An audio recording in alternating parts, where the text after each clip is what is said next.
तथा हार्दिक प्रेम के गुणों के कारण भारतीय नारी को विश्व नारी रत्न के रूप में मानता है।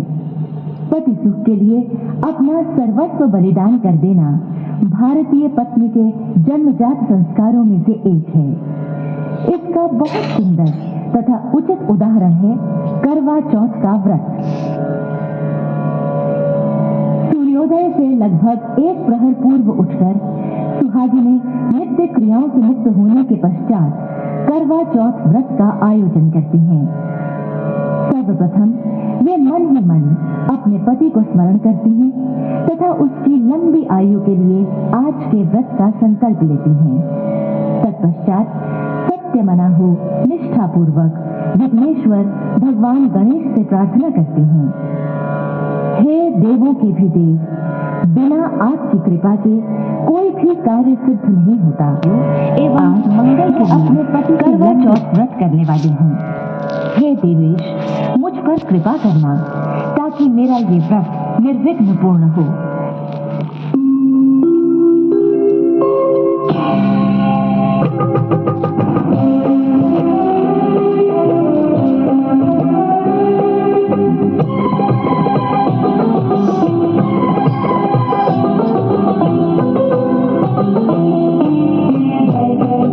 जय गणेश जय विघ्न विनाशक जय देवेश जय जय गणपति जय जय गणेश जय विघ्न विनाशक जय देवेश।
गणपति जय जय गणेश जय विघ्न विनाशक जय देवेश। इसके पश्चात पत्नी आदि पुरुष भगवान सदाशिव का ध्यान करते हुए उनके मोक्षदायक पंचाक्षरी मंत्र का जाप करते हुए मनोकामना पूर्ण करने वाले नीलकंठ त्रिपुरारी के श्री चरणों में इस प्रकार प्रार्थना करती हैं।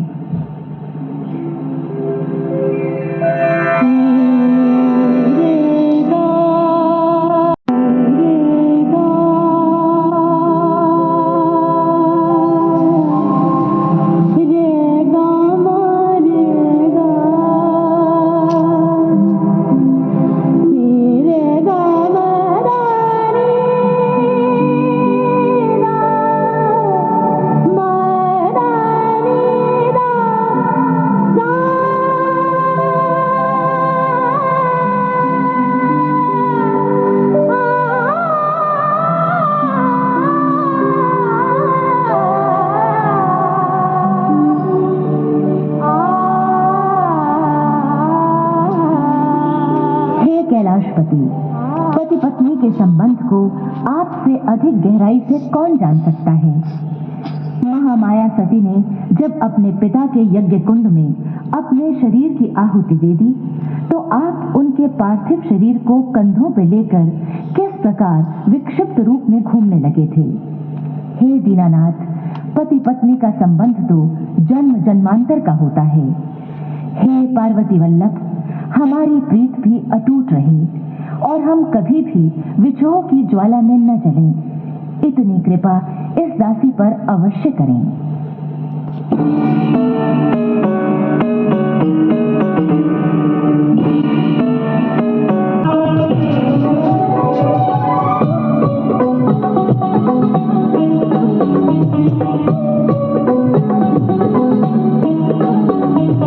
ओम नमः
आरती जगत माता भगवती दुर्गा से इस प्रकार निवेदन करते हैं।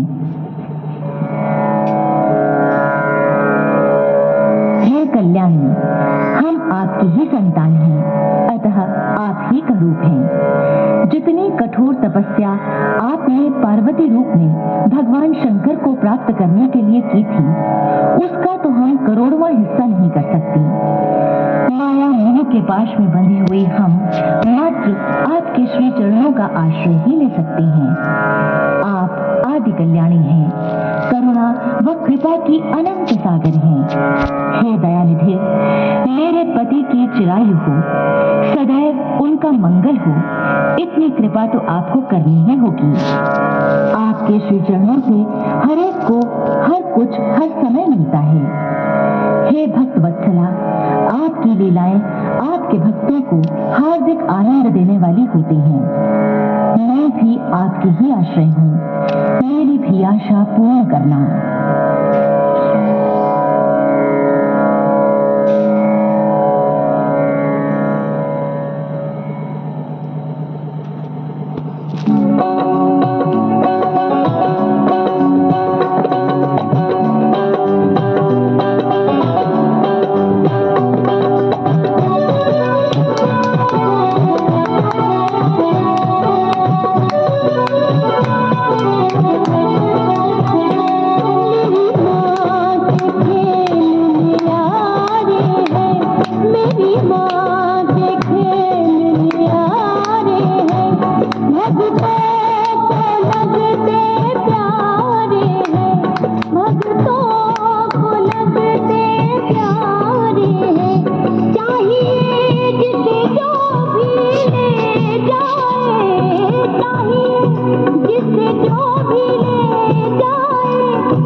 एक दिन पहले ही पूरे कर लेने चाहिए। प्रातः से लेकर दोपहर तक सुहागिनों को धार्मिक प्रवचन, पाठ इत्यादि में मन लगाना चाहिए। भाव मात्र इतना होता है कि मन की शुद्धता बनी रहे। भाव शुद्धता किसी भी व्रत की पूर्णता के लिए आवश्यक होती है। थकन, क्रोध व क्षोभ वृत्तियों को अशांत करते हैं। इसीलिए करवा चौथ वाले दिन काटना, सीना, पिरोना, कपड़े धोना तथा अन्य थका देने वाले तथा घायल होने के डर वाले काम करने से मना किया गया है। करवा चौथ के दिन सास का भी पूजन होता है। सास को बायना देने का अर्थ यही है। करवा चौथ का व्रत नारियों में सहज स्नेह तथा हार्दिक शुभकामनाओं का भी प्रतीक है। करवा बदलने का अर्थ यही है कि सभी एकत्रित नारियां एक दूसरे को शुभकामनाएं देती हैं। दोपहर पश्चात नारियां सुंदर परिधानों में सजकर पूर्ण श्रृंगार करके किसी एक स्थान पर एकत्रित होकर किसी बुजुर्ग स्त्री, पंडिताइन इत्यादि से कथा सुनती हैं। रात्रि में चंद्रोदय होने पर पति पूजन करके सासू जी का आशीर्वाद लेने के पश्चात ही व्रत पूर्ण होता है और तभी भोजन किया जाता है। तीज के दिन अर्थात व्रत से एक दिन पहले इन वस्तुओं का प्रबंध अवश्य करें। एक मिट्टी का करवा, यदि ऐसा संभव न हो तो किसी अन्य शुद्ध बर्तन का भी उपयोग किया जा सकता है। करवे में डालने के लिए गेहूं, प्राचीन पद्धति तो यही है, किंतु कालांतर में बादाम का प्रयोग भी होने लगा है। रोली, मौली, चावल, गुड़, धूप, पुष्प एवं पुष्पमालाएं तथा श्रृंगार का सामान। सासू जी को देने के लिए उपहार। सासू जी के अतिरिक्त यदि आप किसी अन्य को बायना देना चाहें तो उसका भी प्रबंध कर लें। यदि कथा किसी अन्य से सुननी हो तो उसे सामर्थ्य अनुसार देने के लिए उपहार। एक छलनी जिससे कि चंद्र दर्शन किया जा सके। जल के लिए एक शुद्ध पात्र। एक थाली। गुंधे आटे से बनी ज्योत या दिया या उसका कोई स्थानांपण। चौथ सुबह तारों के आकाश में रहते रहते कुछ अल्पाहार लेने का प्रबंध। अपनी सामर्थ्य अनुसार धन। चौथ प्रातः एक प्रहर रात्रि रहते ही उठकर स्वस्थ व शुद्ध होने के पश्चात एक थाली में गुड़, चावल, रोली, मौली, धूप तथा ज्योति के साथ कुछ मुद्राएं रखें।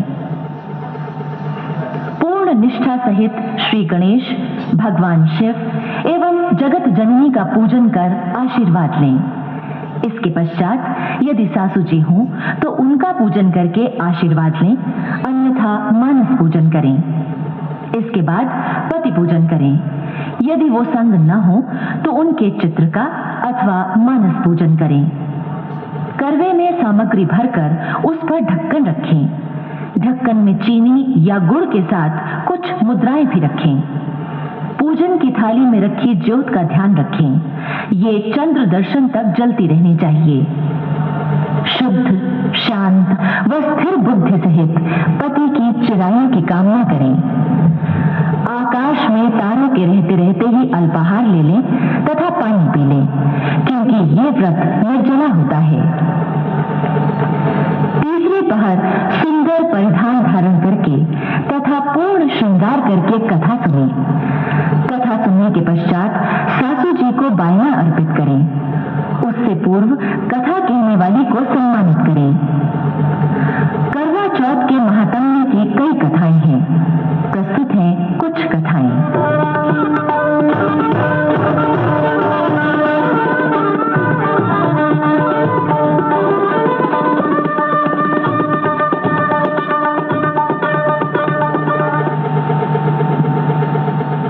बहनों, बेटियों और माताओं, यह बहुत प्राचीन काल की बात है कि एक नदी के किनारे एक निर्धन दंपति रहती थी। दोनों युवा थे। पत्नी का नाम था करवा और पति का नाम था चंद्रमोहन। निर्धन होने पर भी दोनों में आपसी प्रेम इतना गूढ़ था कि उन्हें कोई कमी अखरती नहीं थी। बहुत सुख शांति से दिन व्यतीत हो रहे थे। एक दिन प्रातःकाल जबकि करवा गृहस्थी के कार्यों में लगी हुई थी, उसे बाहर से अपने पति का चीत्कार सुनाई दिया।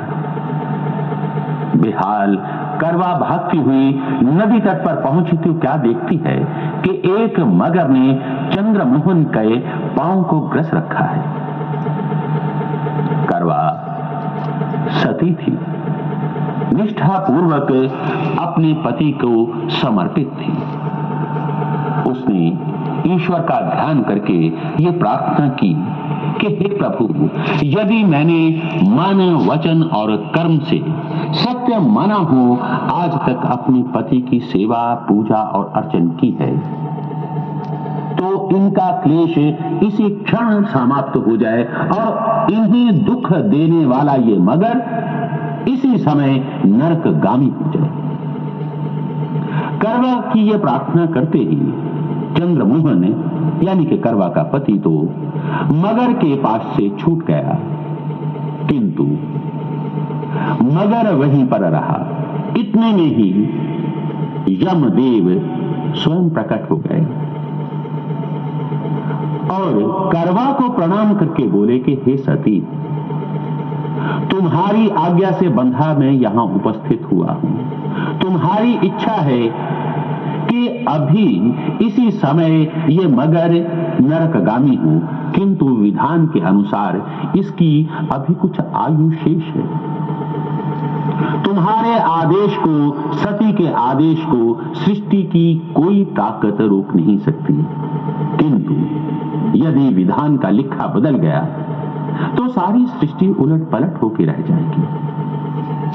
इसलिए बेटी करवा, मेरी प्रार्थना है कि तुम कुछ भी मांग लो, किंतु मगर को इसी समय नरकगामी होने की इच्छा का त्याग कर दो। तब तक दुख, भय और क्रोध के भावों को करवा त्याग चुकी थी। उसने भक्ति पूर्वक यमराज जी की स्तुति की, चरण वंदना की और कहा कि हे प्रभु, मुझे कोई वरदान नहीं चाहिए। आवेशवश में ऐसा कह चुकी हूं। यदि इसमें किसी प्रकार की कोई भी कठिनाई है तो मैं अपनी इच्छा वापस लेती हूं। यमराज अतीव प्रसन्न हुए।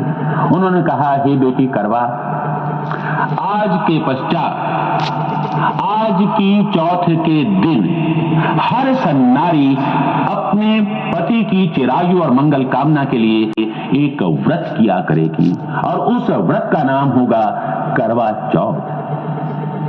और बेटे चंद्रमोहन, करवा के तुम पति, तुम्हारे नाम को सार्थक करते हुए चंद्रदेव की जब तक पूजा न कर ली जाएगी तब तक सन्नारियों का व्रत पूर्ण नहीं होगा। तो बेटियों, तब से करवा चौथ का विधान हुआ है।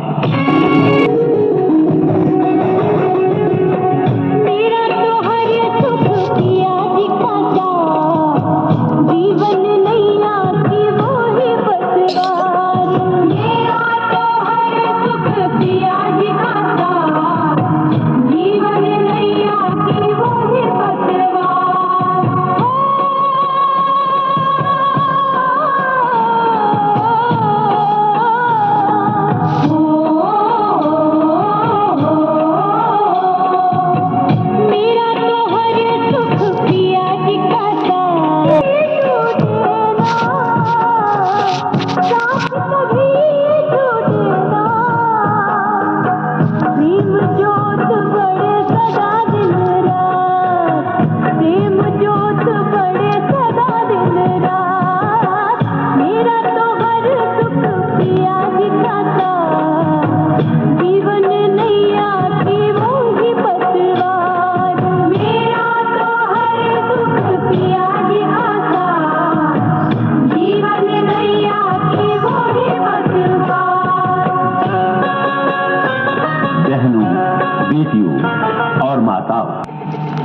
बहुत पुरानी बात है कि राज परिवार से संबंधित 7 भाइयों की इकलौती बहन थी जिसका नाम था शुभा।